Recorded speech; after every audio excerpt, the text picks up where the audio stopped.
Welcome to Group 12's presentation, Industry Analysis for SSE Plc. My name is Paul Idodo. Brief profile summary, they're known as Scottish and Southern Energy, founded on April 1st, 1999. It's the second largest energy company in the UK after British Gas.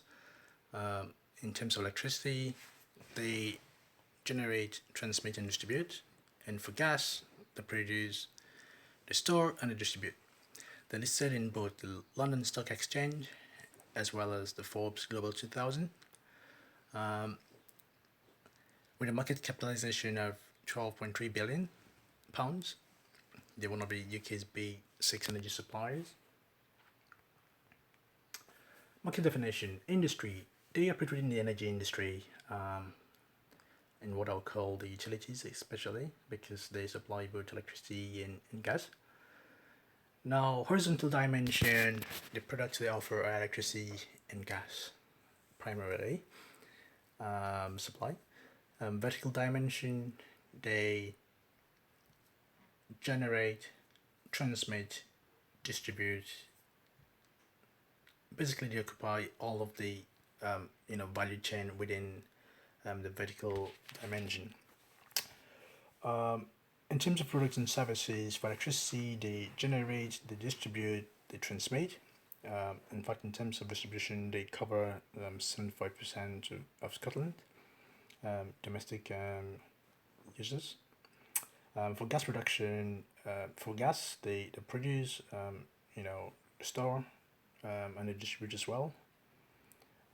And they carry out all of these via two major segments. Network segments, which is where they distribute and transmit, as well as the wholesale segment, where they produce, generate, and store energy. Like I said, in terms of value chain, you have, in terms of inbound logistics, they occupy power generation in the form of renewables, and they also produce gas. In terms of production operations, they have power plants all over the UK. So they generate their own electricity. Urban logistics, they do this via transmission and distribution. A little bit of marketing and sales and services. They've recently sold their energy services business to OVO Energy. Now they achieve all of this, or they carry out all these business activities through these 11 businesses identified on the top right hand side of this slide. And as we can see from the image below, on the bottom right, they're currently experiencing a contraction phase, and this is in line with the global economy at the moment, in the wake of the petroleum, more like oil and gas price drops, as well as coronavirus crisis. Products and services for analysis. We're looking mainly at electricity, generation, distribution, transmission.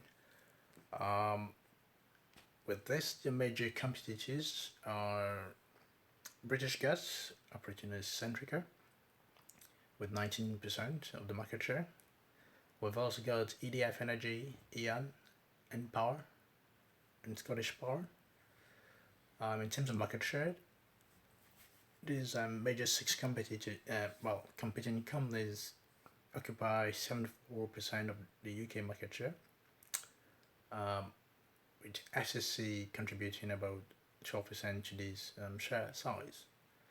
Now, the market structure in which SSE operates, which is the energy industry in general in the UK and Ireland, is primarily oligopoly, and this is characterized by the similarity or the uniqueness of the product. Electricity, and gas is gas.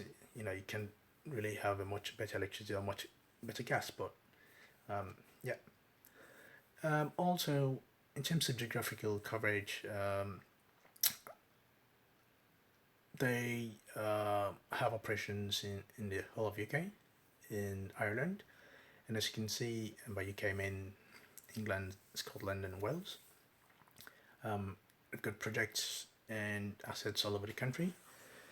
In terms of their distribution and transmission networks, as you can see on the image on the right, um, you've got the blue colored regions, and that's Scotland, and the south, that's southeast England.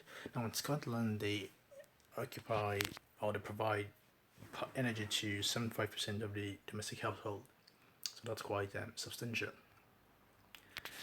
Now, performing Potter's five forces analysis, we'll talk a little bit about the main, five forces: internal rivalry. Now there are the big six, and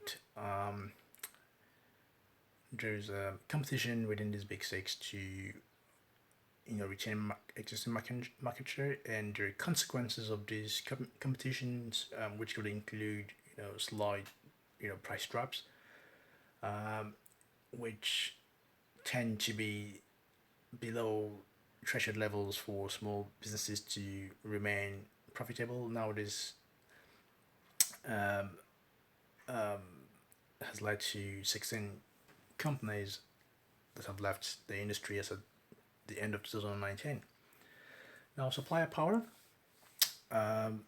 electricity, well, oil and gas, which are normally some of the largest inputs for electricity generation, as well as coal and nuclear, have very large market.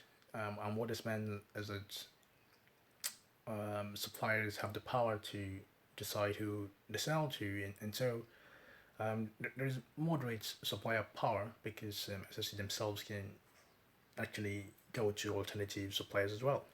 And what they've done is they're trying to mitigate this by investing into a lot of renewables to ensure security of electricity supply. Now, in terms of exit and entry and exit barriers, as you might appreciate, there are high capital investments required to operate in the energy industry, and this has been compounded recently by emissions targets, which require very specialized technologies. So, unless you're interested in investing in all of this, it's not easy getting into the energy industry in the UK. And one of the indicators you can out there is that the UK is one of the least concentrated markets in the whole of Europe when it comes to the energy industry. Now, in terms of biopower, again, they've got relatively large market share, 12%. What this means is that there is limited individual bargaining power, and they've got extensive customer retention programs, which makes the overall biopower quite low. Substitutes and complements. There's really no real substitute for electricity because everyone needs it. However, when it comes to energy sources, yes, there are lots of substitutes to the traditional electricity generation means, and and this is why SSE is looking into renewable energy sources. Strategic positioning and value net.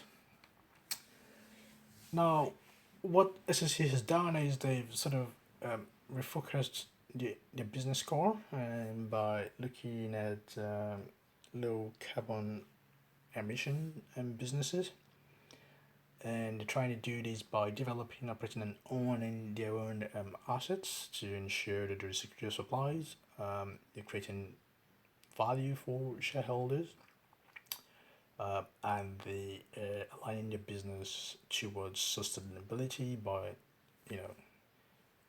through carbon reduction, affordable clean energy, fair living wage, and industry innovation. By doing this, they ensure that the business remains viable in the long run. Now, in terms of value net, they've consistently kept their market share. This is fluctuated between 12 and 13% in the last 4 years, 4 or 5 years. Now, with a large market share, 12%, this translates easily to larger revenue and potentially, you know, good profits at the end. Now, to ward off competitors or to be ahead of the game, what they've done is they championing the net zero legislation, which is basically trying to achieve zero emissions in electricity generation by 2050 as set out by the UK. Now, what this does is that it forces its competitors to do the same, otherwise, they'll lose their market share. Now, complementers, while they sold their retail businesses to Over Energy in January 2020, now this created value for shareholders. This resulted to, or will result to profit. And in 2018, they did sell some other assets as well, which they identified to be non-performing. As you can see from their earnings composition in 2018-19, the networks and renewables accounted for the vast majority of the profit. So by selling strategic assets, they to other businesses, they're creating value for the shareholders.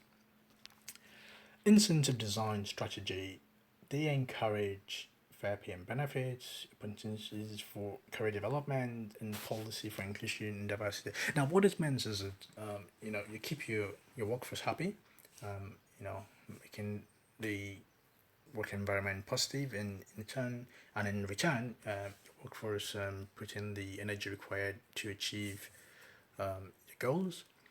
Now,